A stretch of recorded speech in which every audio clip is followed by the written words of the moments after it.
Ladies and gentlemen, if you can take your seats, please. We're going to start the session in a minute.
So if you could take your seats, please, we're going to start the session.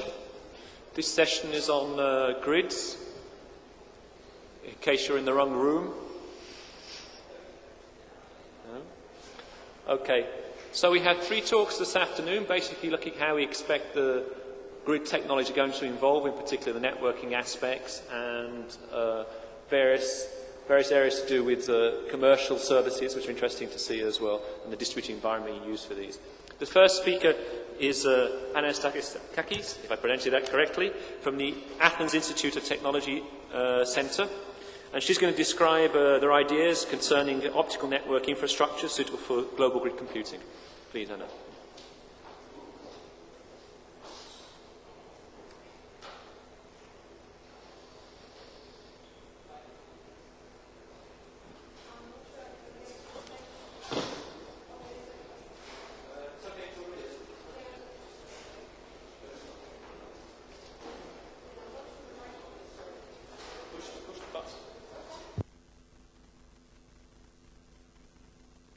Okay, good afternoon, ladies and gentlemen. My name is Anna Giannakaki, and I'm with the Athens Information Technology Center. Today I will talk about an optical network infrastructure suitable for global grid computing, and the co-authors of this work are Dimitra Simeonidou, Reza Nedjabadi, Mike O'Mahony, and Ioannis Tomkos. This is a piece of work that we've done jointly with the University of Essex in the UK. The outline of my talk is as follows. I will start describing a global grid scenario based on optical networks.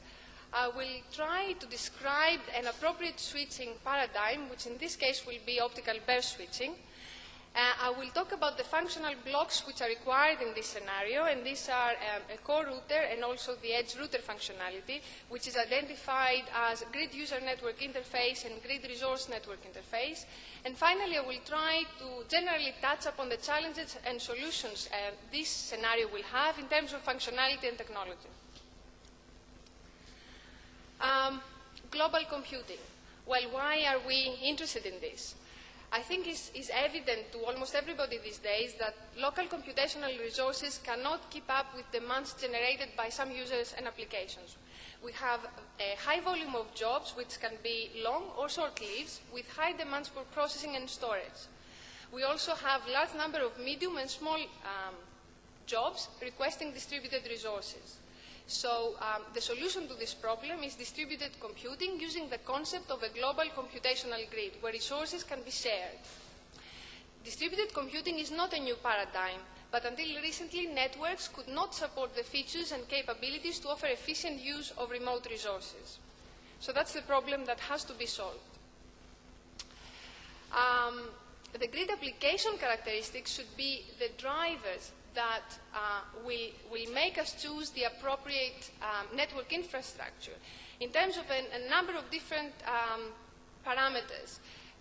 They will affect what is the appropriate transport and switching format, what is the control, signaling and management which is suitable for this sort of application, and they will even affect the physical layer technology that we choose to use. Grid applications differ with respect to the following characteristics. Granularity of traffic flows, required data transaction bandwidth, quality of service and acceptable delay, throughput, packet loss, storage capacity, processing power, and so on. Here you can see a short list of applications that will drive towards global grid computing, and I'm only listing a few here. And of course, these are the drivers for an appropriate infrastructure to support grids. For example, we have particle physics, large international collaborations which perform experiments that involve enormous amounts of data that require processing and analysis, and they can reach petabytes per year. And so a distributed computing platform would be very appropriate for these. We have very long baseline interferometer used by radio astronomers for detailed images. Again, we have experiments that need to transfer data from distributed instruments to a central point. Again, we have an enormous amount of data that needs to be processed. High-performance computing and visualization that focuses on adapting and developing parallel codes for execution of parallel processes. This type of application may require transferring of data of the order of gigabits per second. And this will increase with the number of remote observers. And of course, there is e-health. For example, mammography introduces increased capacity requirements due to size and quantity of scan images. Some initial calculations have shown that for a number of patients of, say, 100 that need to be screened remotely, the network would have to carry gigabits per second. And this is not a very high number of patients to be examined. For this particular type of application, the speed of data transfer is very important, and I should add to this, security is also very important because personal data are involved. Grid features and characteristics. Well, a suitable network infrastructure is required to offer very different features and capabilities compared to traditional telecommunications infrastructures. In telecommunications networks, when traffic demands arise, we always have a predetermined pair of two discrete points that need to communicate. In grid networks, this is quite different. End users and applications require to access available network resources for processing or storage and need to identify their availability. Only the source is predetermined in this case. The destination has to be discovered and identified using intelligent mechanisms supporting advanced signaling schemes. And this introduces the concept of a self-organized network. So self-organization may be one way forward. In grids, bidirectionality and symmetry of connections is not a requirement, or is not always necessary, which is not very like the telecommunication paradigm. The two directions are generally required. One is there to discover and access the network resources and submit the job to be processed or stored. The other direction is there in order to enable us to extract the results and deliver them to the user. However, the two directions are not strongly symmetrical. They can be quite different. And they can be, of course, decoupled and set up independently. So that's another difference compared to telecommunication networks. And in this type of networks, there is a set of common requirements and can be summarized as follows in this list here. We have a requirement for high capacity for bulk data transfer, low-cost bandwidth on demand, which should support short and long periods, for short or long periods of time, to support short or large, small or large jobs. And that will have to be between two discrete points in the network and can be and resembles the paradigm of point-and-click provisioning in conventional telecommunication networks. The service granularity has to be at the wavelength or even sub-wavelength level. And features such as multicasting are desired. also we have the requirement for flexibility in terms of hardware in order to support the wide range of different distributed resources. Of course, we need resilience for the different layers, and that should span from the application layer down to the wavelength layer. Network security is extremely important, and of course we need to provide the ability to manage and control the resources of the distributed resources in the network as and when required. Now, in these networks, it's important to appreciate that the resource request, discovering and allocation are performed initially when a processing requirement arises. There is no bandwidth reservation in advance, and so the core routers decide on the fly where to forward the data to. Core routers require some application and network level awareness to configure the resources best suited for this particular task. This can be achieved utilizing two types of information. The data needs to be accompanied by information on the nature of the job. So, for example, we need to know the estimated computational and storage capacity, what is the quality of service requirement, and this can be characterized as, say, feed-forward information. On the other hand, we need to be aware of the status of the network. The grid resources provide periodically information about their status and availability. For example, what is the free storage capacity? What is the computational load? What are the available network resources? And this can be considered as feedback information. Here you can see a simplified diagram which shows of a grid network based on an optical network infrastructure. We have the user grid applications and the computational and storage resources, which are interconnected using an optical network. You can see three different domains, and you can see a number of optical routers interconnecting, providing the connectivity in the network. Now, it's important to understand that having different domains is a problem we need to solve, and so the particular routers at the interfaces should be able and should be equipped with the functionality to do so, and I'll touch upon this on the following slide. So it is fair to say that distributed computing becomes a realistic solution with the recent advancements of optical networks based on technologies such as wavelength division multiplexing and the different flavors of that, depending on the part of the network we are talking about. So there's dense wavelength division multiplexing, and there is coarse for transport networks, and there's coarse wavelength division multiplexing that has been mentioned earlier on in the conference, which is used mainly at within the metro environment. What is important to highlight here is that such an infrastructure should support a distributed control plane to allow control access and even ownership of network resources by the users and applications, in contrast to traditional telecommunications networks where the networks are basically carrier-owned. We ought to offer setup, control, and tear down of end-to-end light paths across multiple domains, and this can be provided through the use of existing protocols such as generalized multi-protocol label switching, or new protocols such as optical border gateway protocol, which was mentioned again today earlier in a previous presentation. Now, the switching paradigm we are focusing on is optical burst switching. Optical burst switching supports multi-service traffic, offering high granularity at the sub-wavelength level, high spectral efficiency, as well as bandwidth and low latency. It offers transport for highly demanding grid applications and all optical data transmission with very fast user application-initiated light path setup. Optical burst switching accommodates bursted traffic with improved network economics and provides convergence of electronic and optical technologies. It enables control and management integration and simplification, offering a distributed control plane supporting advanced signaling schemes. Just to get into the detail, just to give you a better understanding of what OBS represents, it assumes burst aggregation at the edge of the network with burst lengths that vary from tens of kilobytes to several megabytes. OBS is based on the asynchronous operation mode, and the optical bursts are of variable lengths, so that they can address different applications. The control information is out of band and is transmitted prior to the burst.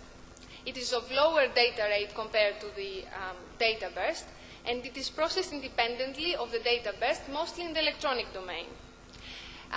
The control information precedes the payload, or the data burst, I should say, and there is an offset between the two. Now, it has been proposed in the literature to use the offset time between the control information and the data burst in order to offer quality of service differentiation. And this is just one proposal, but what I'm trying to say here is that using appropriately the transport, selecting appropriately the transport format, we can actually achieve the reduction or even elimination of buffering in the core of the network. The data burst is transparently switched and routed through the network without the requirement of any optoelectronic conversions. And here you see a simplified diagram of an optical burst switched network. Again, you can see the grid user, the application there. And also the distributed computational resources. And there is transfer of data from one to the other through the optical network using data bursts. And of course, the control information is also involved there and takes a significant part in the communication between users and grid resources. OBS can support a set of important requirements for grid users, and some of the requirements are listed on that slide. It offers application-initiated light path setup, resource discovery and allocation mechanism, delivery of jobs to the available resources, delivering of the processing results, if there are any, to the end user, dedicated network feedback mechanisms to the users, and provide the necessary flexibility in terms of the architecture, the network architecture, to support both carrier-owned networks, which is the traditional model we're familiar with, as well as user-owned networks. It supports the requirement for both physical and application layer quality of service, and features such as optical multicasting. OBS can deal with a wide variety of applications and accommodate small, medium, and large jobs to support the application requirements in terms of duration, latency, and so on. OBS does not require resource reservation and does not impose any strict requirement for symmetry in the two directions of transmission, which is one of the points that differentiate grids with traditional telecommunication networks. As I mentioned earlier on, optical multicasting is one of the features that OBS can support. What is optical multicasting? It's the concept of 1 for n light trees. A light tree is a clear channel originating at a given source node having multiple destination nodes. So it's a point to multi-point channel. What does it give us? Well, it reduces the number of hops in the network, and therefore it improves the throughput of the network. Optical multicasting can be applied in OBS network scenarios to improve network performance and efficiency. And what is the benefit in having multicasting in the optical layer? It reduces the requirements of optoelectronic conversion, limits the need for store and forward functions, enhances the virtual connectivity of the network. Here you can see a block diagram, a simplified example of an of a core router which is based on optical burst switching. At the input, you can see the input processing unit, which offers power equalization and activates the control. Then you see the switching unit, which provides the path between the input and the output port. And then the output processing unit, which provides optical burst conditioning. You can see a buffering unit there. As I mentioned earlier on, the goal is really to reduce buffering using OBS, but there are quite a few proposals in the literature that indicate that using some limited buffering may help. So in case that buffering exists, what it does, it resolves contention. So it stores burst when contention arises. And of course, there's a routing table and that stores the routing information, and the control, which controls the switch fabric using information from the control packet and the routing table. An optical burst switch architecture, how do we architect the optical burst switches? Well, again, we have to have in mind a set of features that have to be supported. So first of all, we need dynamic reconfiguration with high switching speed. This will have to be of the order of microseconds. We need to be able to switch on a burst-by-burst basis. Then, we need to offer strictly non-blocking connectivity between input and output ports, multicasting capabilities, the capability to address contention issues and quality of service differentiation. We have to come up with a scalable design, which is also upgradable. And of course, we always have to remember that we need minimum performance degradation for all paths. These are physical, these are pieces of hardware, so we have to always keep in mind their physical performance. Now, as I mentioned earlier on, optical burst switching is aiming to reduce or even eliminate contention in the network, and this is, and at least in the early proposals, this was all taken care of at the edge of the network. But in case that there is significant benefit in doing so in the core, there is a list of ways of actually implementing it. One is using the wavelength dimension. We use wavelength division multiplexing, so if we have two contending packets of the same wavelength, we can wavelength convert one of the two and resolve contention. The other way to deal with this is use the space dimension. We can deflect one of the contending packets through an alternative path in the network, so we use the network itself as a buffering element. And of course the time dimension, which is the well-known optical or electronic buffering. But of course, at this point I have to say that all these methods introduce complexity, and technologies such as optical wavelength conversion and optical buffering are not mature enough or cheap enough even. I mentioned earlier on optical multicasting, and I highlighted that it may be really important for grid networks. Well, an optical core switch node should be able to address the issue, but sometimes it may be sufficient to have, rather than full-blown multicasting capability, some limited or partial multicasting capability, and that can simplify the design in terms of the physical architecture. How do we do multicasting in the optical domain? Well, the straightforward solution or the obvious solution would be using passive splitters and couplers. But these are lossy elements, and they will degrade the performance of the system. So there are alternative solutions that may be very attractive in terms of performance, functionality, and scalability. We can use a particular switching technology which offers multicasting with fast response. We can use technologies such as wavelength converters. What they do is they create multiple replicas of the data on different wavelengths. So this may be one way forward. Or other optical or optoelectronic devices that offer similar features. Moving on to the edge router functionality, I think it's important to differentiate the problem we have to solve here. So we really need to identify two different functionalities that we have to be able to support at the edge. One is the grid user network interface, and the other one is grid resource network interface. The grid edge device, GUNI, functionality is responsible for the user job, pre-processing, and transmission entity construction. What this really means is it has to offer job classification and aggregation grooming. It does the optical burst assembly, so the burstification happens there, and also provides flexible bandwidth allocation. It also provides pre-processing of the results that come back from the grid resources, so send back the results to the user. It offers any casting of the optical burst to the core nodes and provides wavelength selection and wavelength allocation, user authentication and security checks, so it decides whether a job will be accepted or rejected, and grid service billing and accounting. And of course, it has to have some mechanism to offer fault detection, protection, and restoration.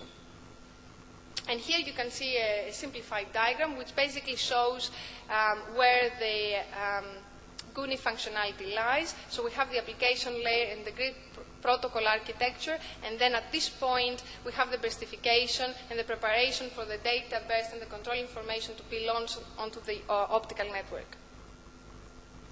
And the other functionality which has to be supported, as mentioned earlier on, at the edge is the grid resource network interface. What this does, it's responsible for pre-processing of the incoming optical bursts. So we have optical burst segregation and job submission to local grid resources. It also has to advertise the state of the local resources. It has to flag which are the available resources and what is the available processing and storage capacity to the optical network. And it has to send back the results of a completed job. So it has to do things like optical burst assembly and, of course, bandwidth allocation and light path setup. So to conclude, we discussed a variety of applications and the requirement they impose on global grid networks. A novel grid network scenario based on optical infrastructure was proposed, and the solution was based on optical burst switching, on the optical burst switching paradigm. The fundamental functional blocks required in this scenario are the core router, the grid user network interface, and the grid resource network interface. The core router is based on optical technologies and is able to support routing of the optical burst on the fly and supports features such as optical multicasting. On the other hand, at the edge, we have the optical GUNI, which is able to support fast and dynamic burst assembly and wavelength allocation per burst, and the GRNI that provides simple signaling between the local resources in the optical networks, while it offers a data transfer mechanism between grid resources and the optical networks. Okay, thank you very much for your attention.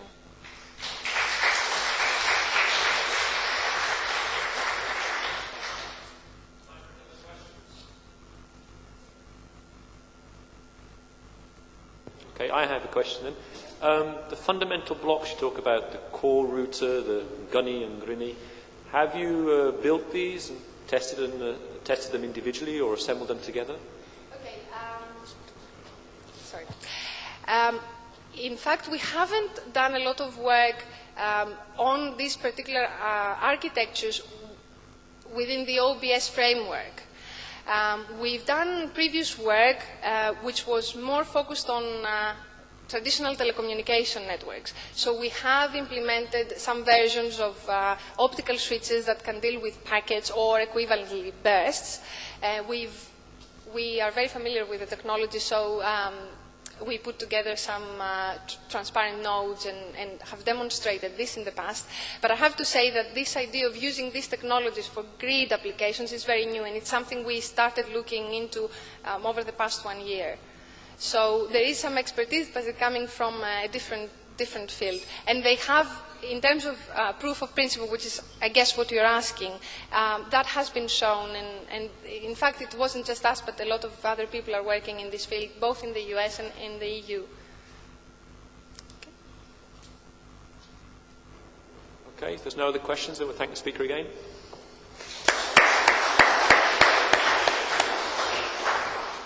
Okay, so the second speaker is Peter Holub from the Faculty of Informatics of Computer Science in Masaryk, if I pronounced it right. Masaryk University. In the Czech Republic. So Peter's going to describe a distributed encoding environment based on grids and the IBP infrastructure. So, good afternoon, ladies and gentlemen. Let me introduce you into a distributed encoding environment which is based, as Bob Jones already said, on grids and IBP distributed storage infrastructure. And this system we have built on the Masaryk University, and also it's partially developed under CESNET umbrella.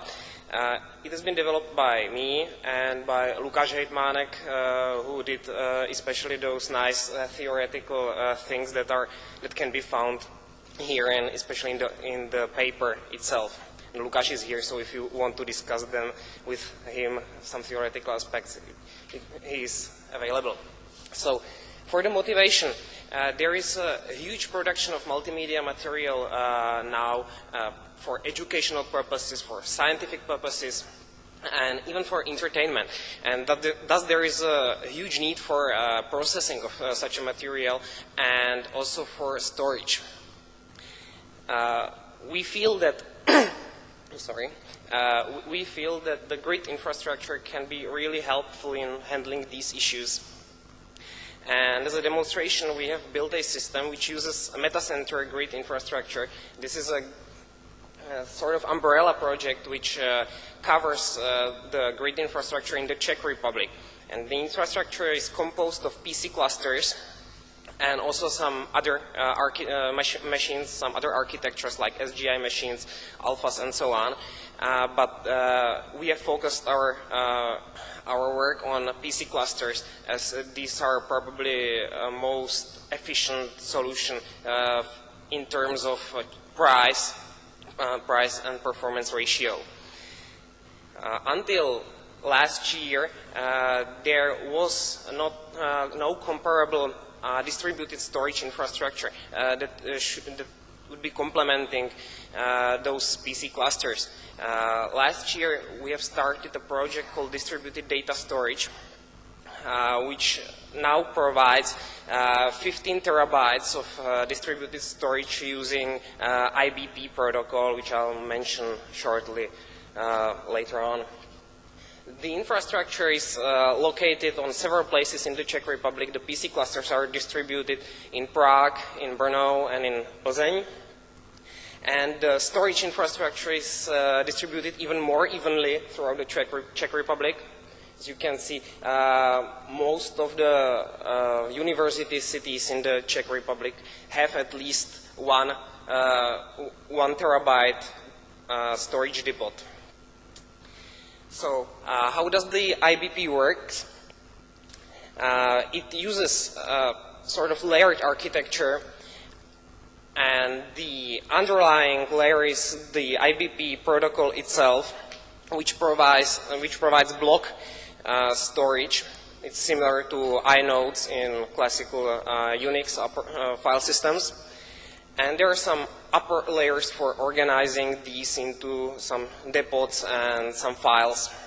Basically, what you need to know is that each file is represented by some serialized XML metadata, and you need to keep this metadata really carefully, because if you lose it, you lose the allocation of blocks, and thus you lose the file itself, you lose the data which are stored in the IBP infrastructure. So we use Andrew file system, AFS for short, for storing these X nodes, and the AFS directories are being backed up very carefully. When we were proceeding with our work, we have found that none of, say, production scheduling systems that are in use in the metacenter infrastructure is capable of reasonable scheduling of jobs with respect to the data location in the distributed infrastructure. So we have developed our own scheduling model, which is based on completion time estimate. And this estimate is given here, at least some simplified form of this completion time estimate is given on this slide. And as you can see, it depends on, it's a function for processor, for depot, and for the task itself, processor P, depot D, and the task U. And you can see it depends on when the processor will be available for the scheduling. It depends on the length of the task, and it depends on the processing capacity of each node, and on the bandwidth between the processing node and the depot, which keeps the data. Currently, we have one problem we are trying to tackle, and that's network performance estimate, because again, available network performance estimates software is not performing as we need. So basically, it can't handle regularly repeating jobs. It can have some other problems, for example, in advance bandwidth reservation and so on. So the scheduling algorithm, as you all probably know, belong in general to NPO class, and this holds for uniform processors and for jobs of different size. However, our system works on jobs of uniform size, and we have processors with different processing power. So if we have such an environment, and we have depots which are connected via a complete graph, we can prove, and we can prove it even formally, that the greedy algorithm provides optimum solution, and the greedy algorithm belongs to PO class. So the algorithm looks like this.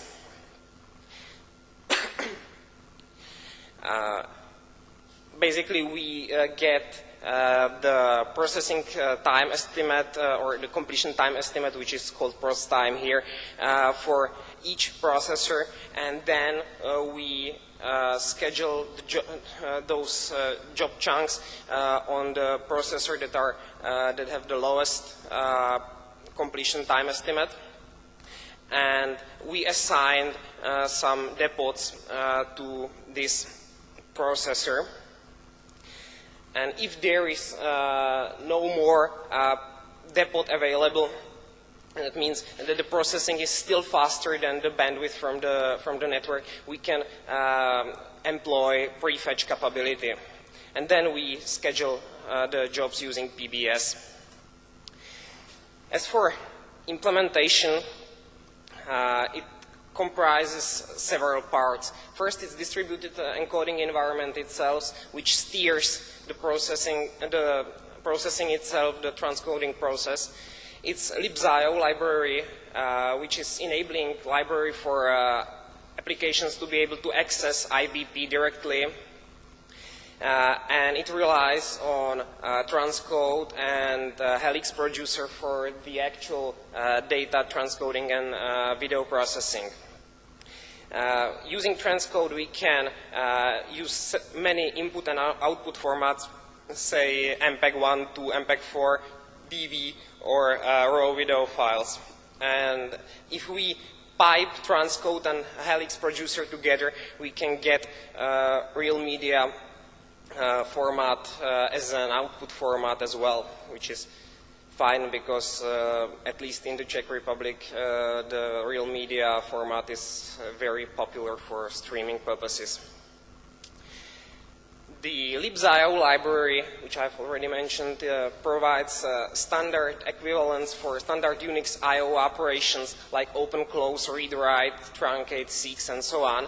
So if you have source code for some application available, you can easily implement the IBP capabilities into such an application.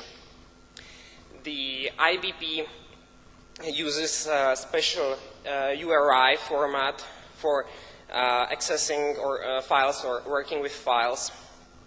If you supply file name without LORS prefix in this URI, local file is accessed, and if you provide a file name which begins, or a URI which begins with LORS : /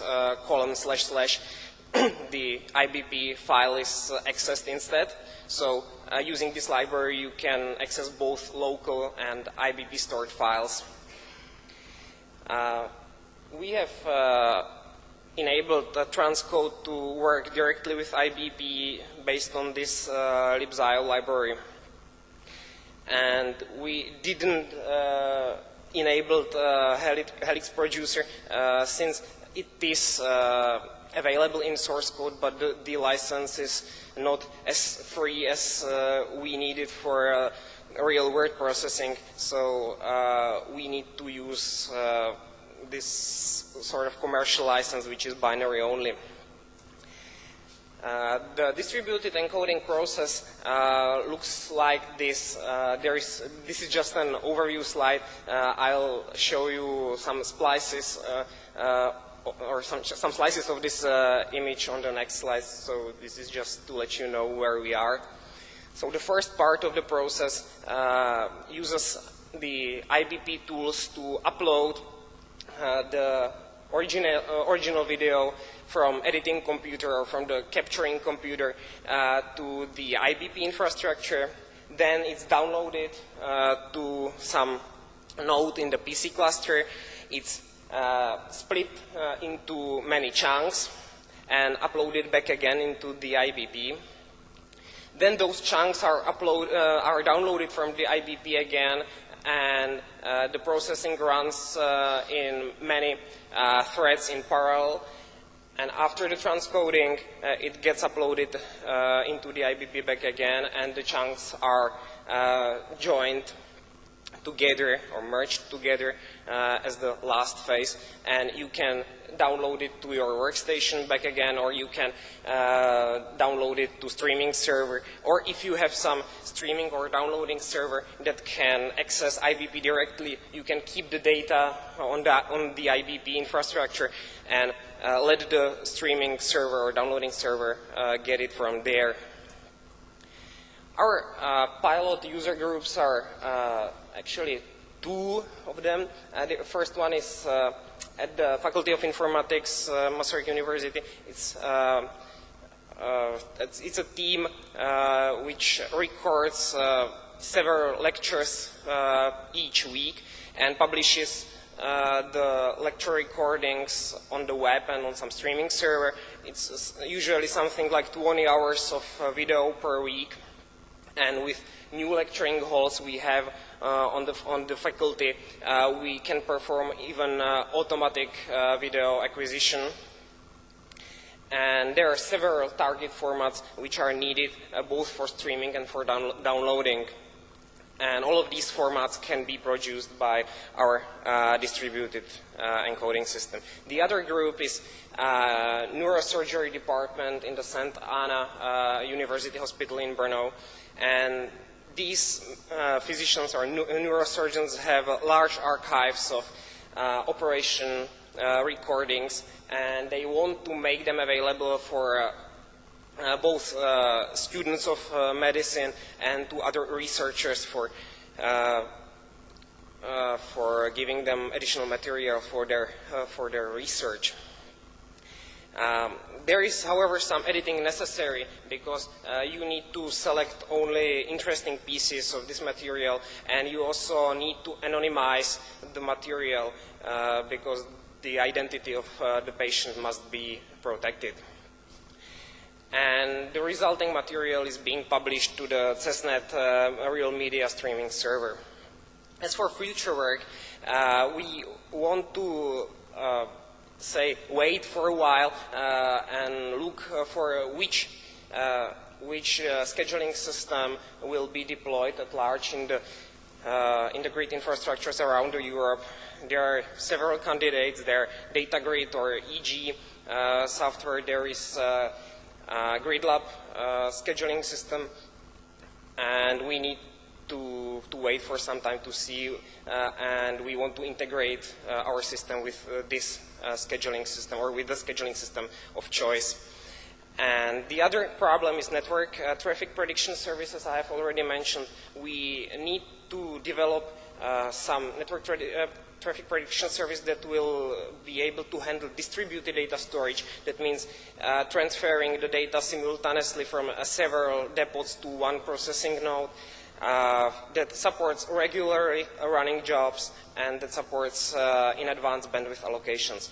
And we also understand that some graphical user interface is needed for the distributed encoding process because not all the users are comfortable with command line tools which are currently provided. So we have some beta version of the graphical user interface, but this is not deployed as a production service yet. And I would like to acknowledge support by CESNET Development Foundation projects and also by our colleagues at the Masaryk University and at the CESNET. And thank you for your attention, and if there are any questions, I'll be happy to answer them.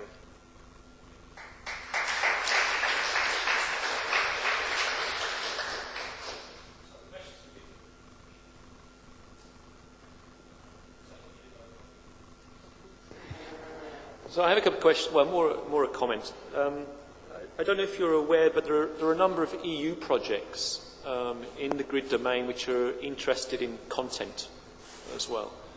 In particular, I'm thinking of the Diligent project. Do you have any contacts with these people? The Diligent project is essentially they're trying to link together things like libraries or online sources of data. From what you're describing, it sounds like there could be a good match there. Well, we don't have currently contact with them directly.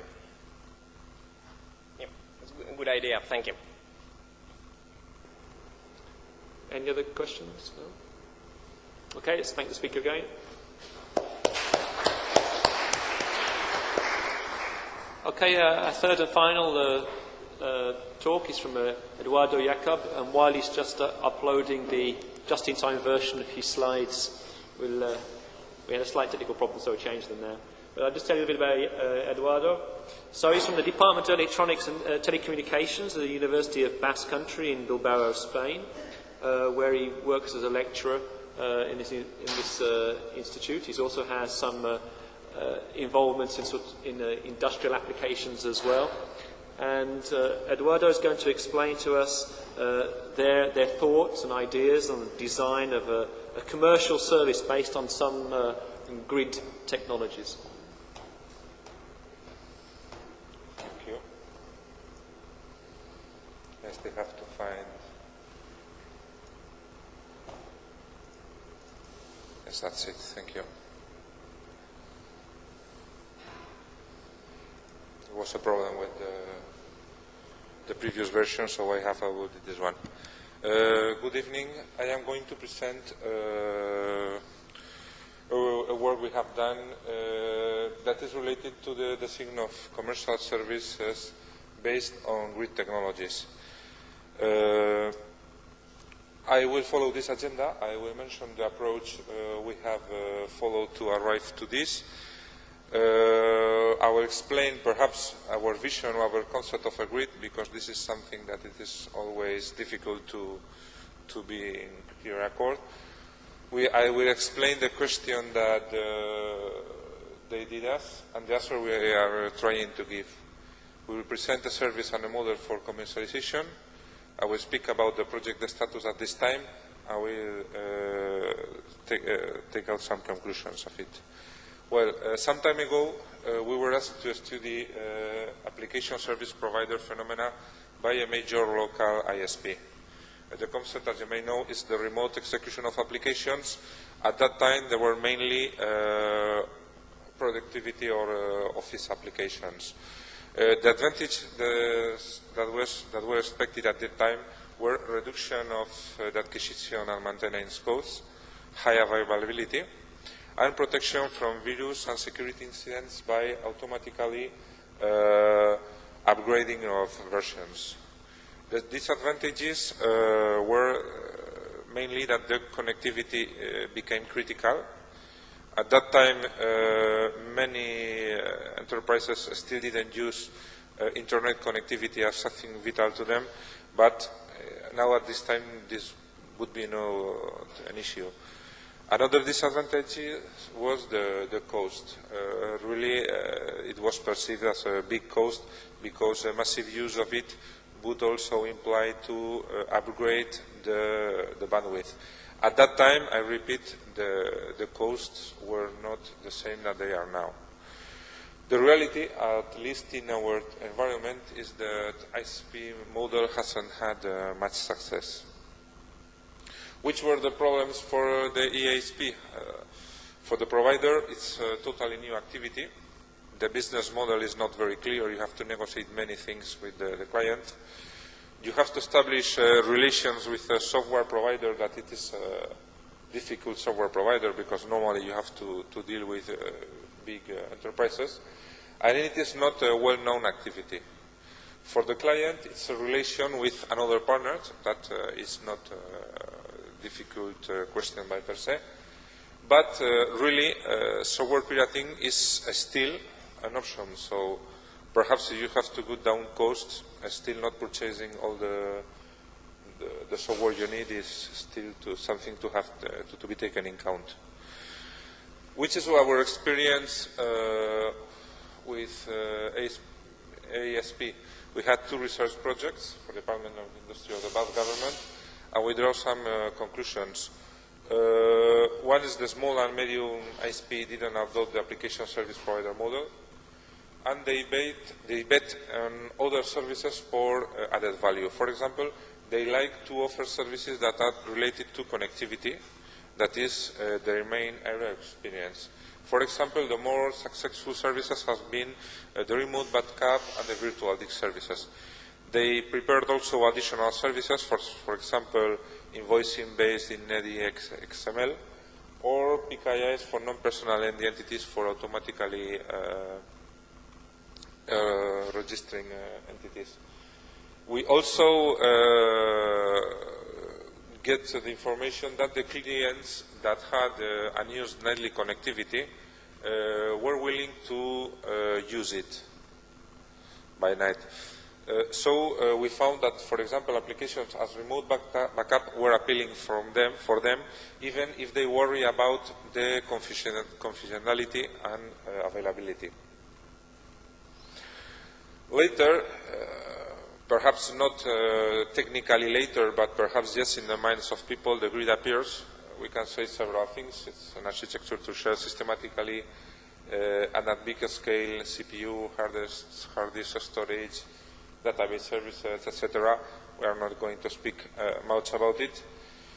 It's also seen as a sort of some technologies that's concurrent programming based in the message passing or shared memories paradigms. It's also some kind of remote file system, and for many people it's, at least in their head, related perhaps to the most successful massive experiment like SETI at home. I mean that SETI at home is not perhaps really not the experience that has moved more data or has involved perhaps more CPU, but to the people outside the scientific environment is really an experience that is notorious.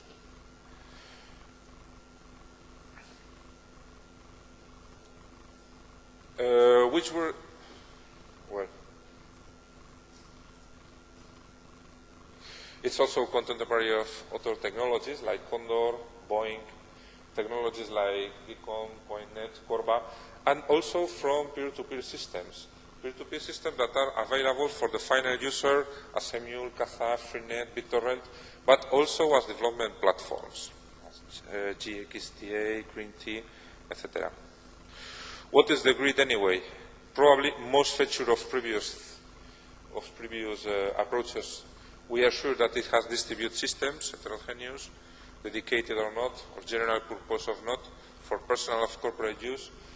And we are very sure that it's for getting overall CPU, performance, hard disk storage, services, or connectivity through cooperative sharing. So it's also based on collaborative schemas, where all parts are involved and all parts are almost equal. What is the question they did ask? Is there a possibility to develop a paradigm for the marketing of commercial services based in Greek technologies? Well, the answer is that we are still searching, but we may have found one. We are now in a research project promoted by a private company that is itself an ISP provider and co-funded by the University of the Basque Country, and is named Definition of Models of Provision of Grid Technology-Based Services. The objective of this project was to search candidate services, search models for commercialization, and assign a pilot. Which is the theoretical perfect business model? Well, it's an ISP offering grid services with its own infrastructure. It's a direct application of the grid concept, and it's also a very natural activity for ISP. Basically, it's CPU, it's hard disk, and it's bandwidth. So it fits very naturally in their activity. After that, we draw some conclusions. There were good points. This was good for a research network provider because the natural users of that technology are also linked to that network, so it would be a good point for them. There were clear invoicing and QoS parameters. You could use a hard disk storage, bandwidth allocation, CPUs. But there were some bad points. The bad points that were that for generic, I mean non-grid applications, integration clients were to be developed. I mean that most applications that are used nowadays for commercial business are not agreed by themselves. So you had to develop integration clients. Also, for grid applications, you need a very good connectivity. And as I have mentioned before, we found there were not a big market for commercial applications that could benefit from this commercial offer. So we needed to change the approach because we felt that the ISP wouldn't benefit from this. The new approach was to think about our previous experience with ASP. We had already a service with some possibilities, that was the remote storage. We could speak of it as remote backup or virtual disks. And we had to take some experts in mind. We know already that the client connectivity is periodically wasted. The night periods in flat rate links, that are most of them today. It should be an attractive offer. We should also take in mind that users' fear of confidentiality and secrecy of data. There would be clear invoicing criteria, and seen from the other side, a service level agreement. So we could offer several things, several different things, also at several different prices. We also must take in mind that the ISP is the promoter and should be included in the solution. Well, which is the service we have designated? Is the durable storage.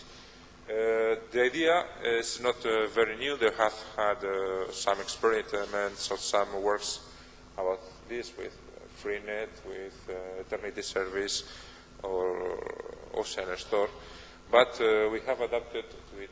The idea is the existence of the data is assured even with wide area disasters.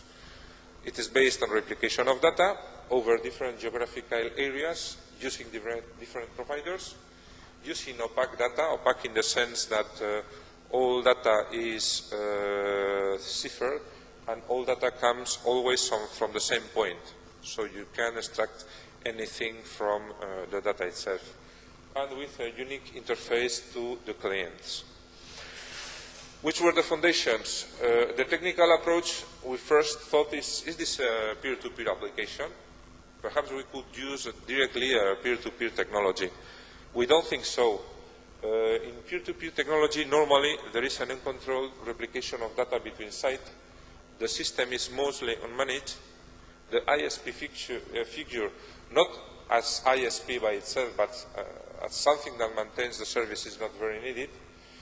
And there are many participants, so if you want to assure the confidentiality and the anonymity, you can only use this approach if you are an entity with many premises. Well, so this is the architecture we have designed. In some sense, an evolution of a peer-to-peer model. There are basically two kinds of clients. Users that are also providers of data storage, of durable storage, and users only of durable storage. The user providers store not only own data, but can purchase or exchange resources. Which is the functionality of the ISP? It provides directory services. It selects replication location according to this service level agreement. That means the size, the number of replicas, the geographical localization, and also the bandwidth to be used from the participants. It also locates files for retrieval and manages the site regeneration in the event of a problem. It also acts as a clearinghouse for clients as only invoicing point. That's very good because it somewhat hides all the complexity of the system to the customer. So the customer is not, does not need to make many relations with many people who don't want them to know they are using their premises. And he also assures the level of service by controlling the whole system and providing transient resources. There can be a situation where, for example, you don't have in the system enough bandwidth. For example, there is an outage, so you can provide the bandwidth, so you can temporarily act as transient resource. The same for CPU, the same for those kind of services. In this schema, I try to represent what I am speaking about. For example, we have a green user and a red user. The green user has his own data, and he replicates it in red premises as well. We have also in this figure the possibility of the ISP offering some redundancy in case there are problems. What are the advantages of this solution? Well, the client can stand the total collapse of his own system. The architecture is potentially resistant to wide area disasters if you use distant geographical areas. You only need one contract, and you can reduce your cost by participating actively with own resources. So you can participate. The ISP has a clear situation, it has a clear function, it offers an added value, but there are also some drawbacks. The ISP has to manage user and server authentication and privacy data. There is some complexity for resource selection, and the clients, well, in spite of privacy and anonymity measures, they could be reluctant to use the service. So, where is the project status? This project will finish on December. Perhaps we will be able to get an extension. At this time, we have the functional requirements are all fulfilled. We have a service architecture that is based in a BitTorrent-like protocol, where you have a central tracker. The security architecture at this time is simple, but we think it's sufficient for us. And at that time, we are finishing the protocol design and coding the prototype. Which are the points we think we could better in the future? We could offer the service, but with an external API that could be perhaps ad hoc API or web services or GZA compatibility. But at this point, it is not in high priority for us. The architecture is based in three. You see in the left, in three areas. You have a data server group, which is made of data servers. The data servers replicate the data by themselves. You have also on the left a client that is also user of the system, and you have on the left a client that is only using the system without offering anything. You have also a control server group.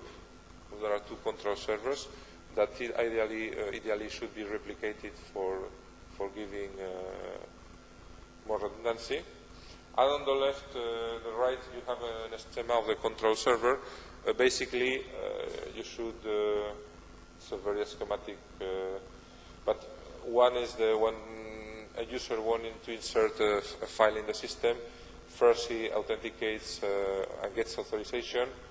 After that, you go to an admission control where you see the system can see if he has resources to fulfill that operation. And after that, you ask to the storage management and the directory service to tell you where you have to deposit the data. After that, everything goes to the communication module.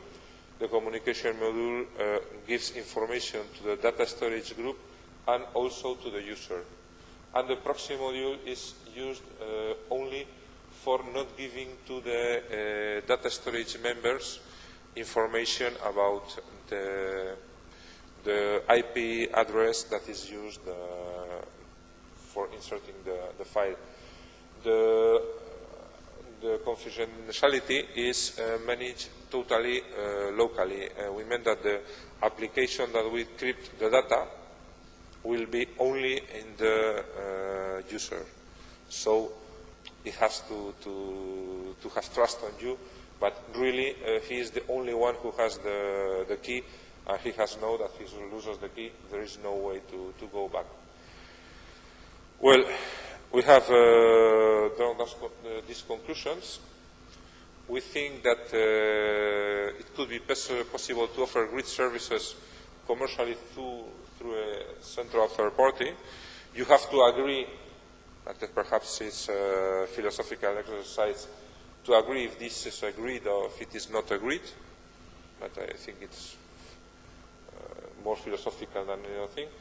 That service offers possibilities for different service levels that are the same as commercialization options.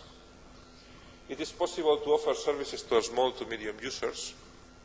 I mean, the grid as we know it is for very big corporations. The ISP doesn't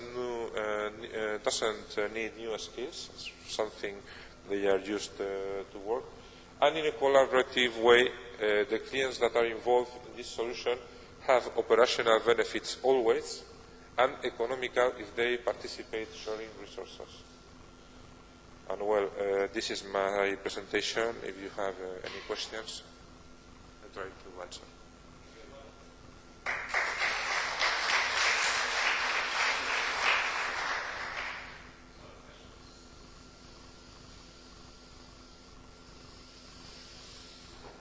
Okay, I have a question for you. Have you, as part of your analysis, have you identified the market sectors that could be interested in making use of such a service? Yes. The market is the market we already focused on when we did our previous work, and it's the market of the medium enterprise. For example, for a medium enterprise, it's much easier to tell, well, you put the files that you want to back up here in this directory, and we will take care of that. It's much more easier for them than to get machines to that administer the system. We are thinking in small enterprises which doesn't have EIT service by itself. So it's a service that want to be. Our experience is that if you want to go to services of this kind, it must be very easy to use them, because normally only the people who don't have IT engineers will use them. And you mentioned the use of encryption for the data storage. Is that the only security technique you would use, or other techniques as well? No. We are also using authentication, but we thought of many things. But we are authenticating the data servers, and we are authenticating the control servers. And the user is authenticated by password. We could do it by certificates, but well, it would be possible. But we feel that at this time, if you don't need to reuse many times that kind of information, you can set it up also with shared secret. So it's only for not adding something to do, but it could be done also that way. Any other questions from us? No? Okay. Thank you very much, Eduardo.